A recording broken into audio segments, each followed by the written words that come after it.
some Halloween secrets that have been floating around that I need to expose. So much Halloween content has been coming out. There's certain interactions among characters that people are just outright ignoring.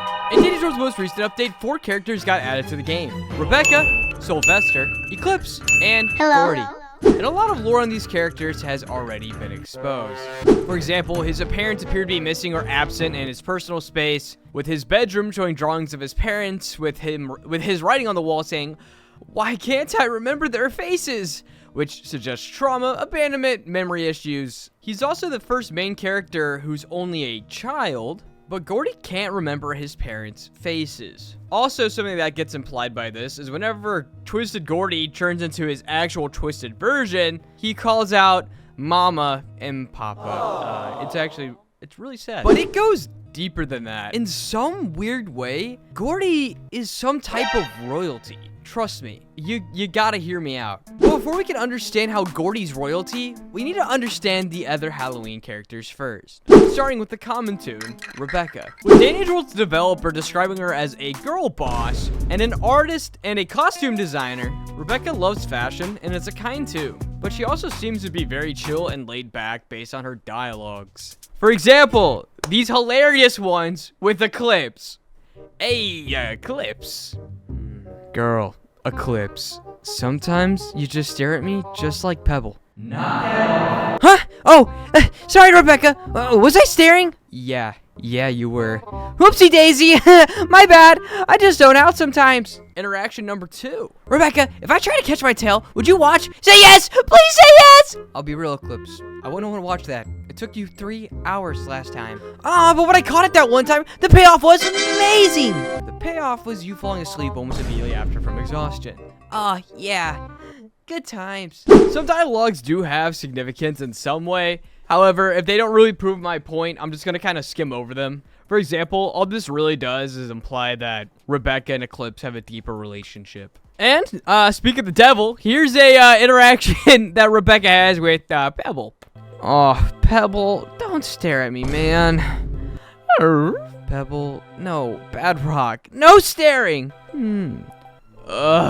Andy needs to not leave us in the same elevator. So, pretty much all of Rebecca's interactions are somewhat, like, funny in some way. If you guys don't know or can't tell, Rebecca's a skeleton. Pebbles is a dog. Do the math. Dogs love bones. And that's kind of why Eclipse stares at, because they want to bite the bone.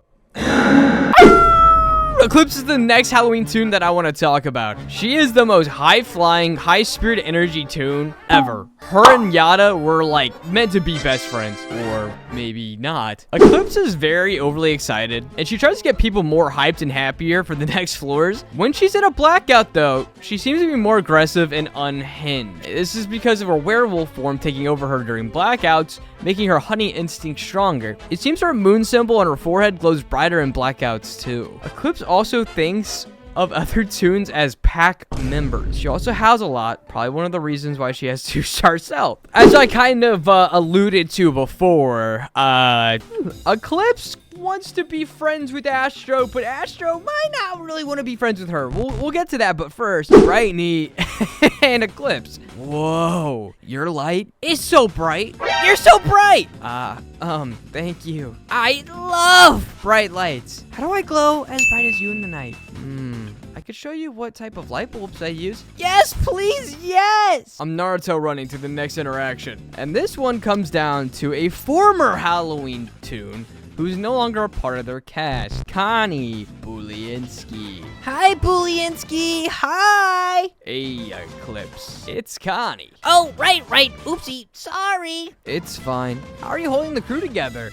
My little replacement. I try my best to live up to your awesomeness. Heck yeah, you do. You're doing amazing, Eclipse. Keep up being awesome. And that dialogue's relevant because Connie was originally in the Halloween group, but then wasn't anymore. And all things considered, Eclipse essentially took over the rare tune spot, even though Connie's uncommon. It's something like that.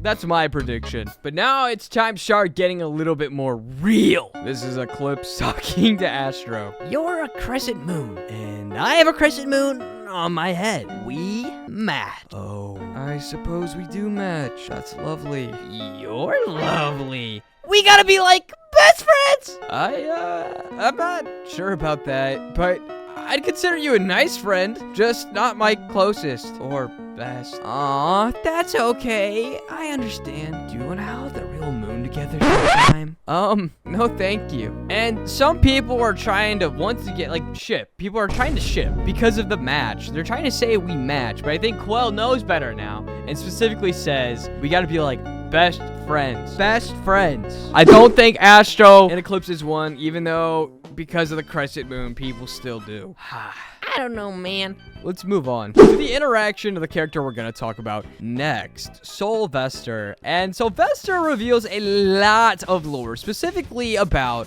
Gordy, that I feel like has completely flown under the radar. Eclipse, do you find yourself nervous? I see your fur is a bit ruffled. Oh, that might be static in here. You should see me when I dry off. I'm so fluffy. I suppose that would make sense. Ignore my trivial comments. It's okay. I know you're just super protective. I am protective of all toons, for that is my duty as a knight. That of protector. And protector soul is indeed. To a point that's a lot deeper than I think people realize. Among some of the skins that have been added, as well as some insinuation and dialogue, there's a lot more to Gordy. I'm gonna skip over the Connie interaction, which in case you guys didn't know, is Sylvester's sister. I did a deeper dive on that specifically if you want to watch this video. But here's kind of a funny interaction with Gigi and Soul. Gigi, I see you are also here. Wonderful.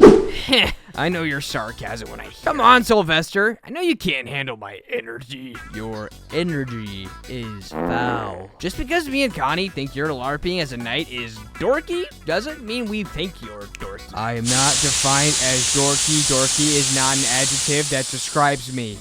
All right.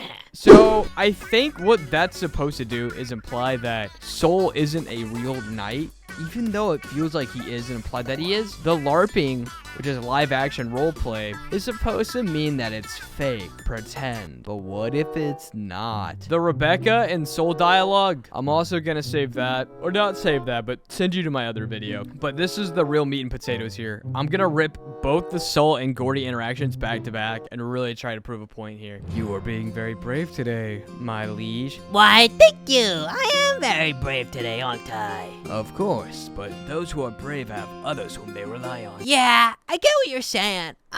Heed my words, Gordy. I have your best interest at heart. Sylvester, are you doing okay? I should be the one to ask you, my liege. I keep telling you that isn't my name, silly. I'm Gordy. Of course.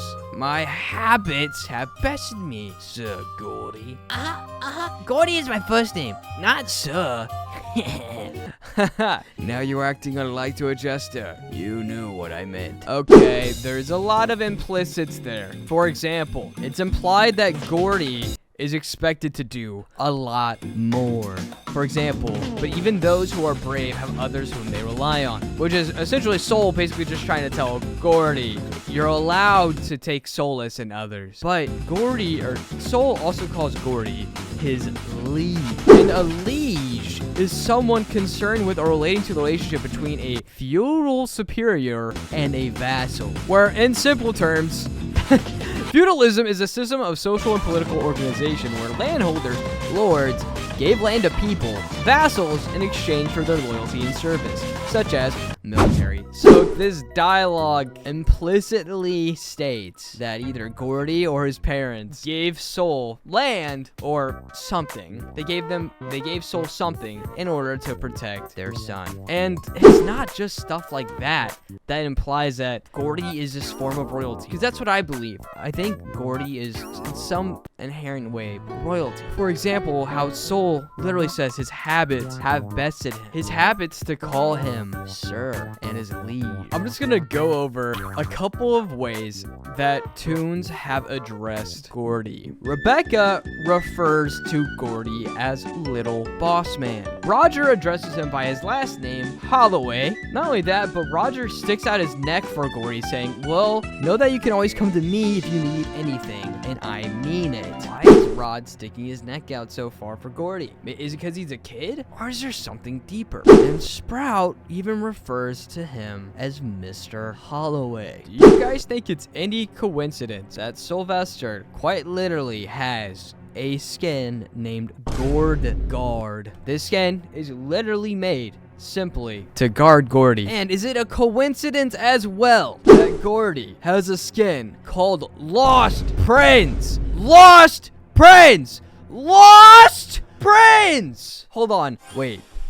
Are you guys ready for it? Lost Prince! This skin ties together everything. Mr. Holloway, Boss Man, my liege. It's literally built into Gordy's lore that he can't remember his parents. But that might not be the only thing he doesn't remember. Gordy might have lost that he was a prince. He might have forgot that he's literally royalty. But it's clear that others have not. This is my own crazy personal lore theory. Do you guys think there's any truth in it whatsoever? Or do you think I'm blowing a couple of tunes just doing some role play? Because that's the other argument, is that since Soul is known to be a LARPer role player, and Gordy as well with his interactions with Toodles, where they play detective and villain, it could just be a big roleplay act. Guys, I love making these videos, and this one hit a little bit different, as this one was 100% through and through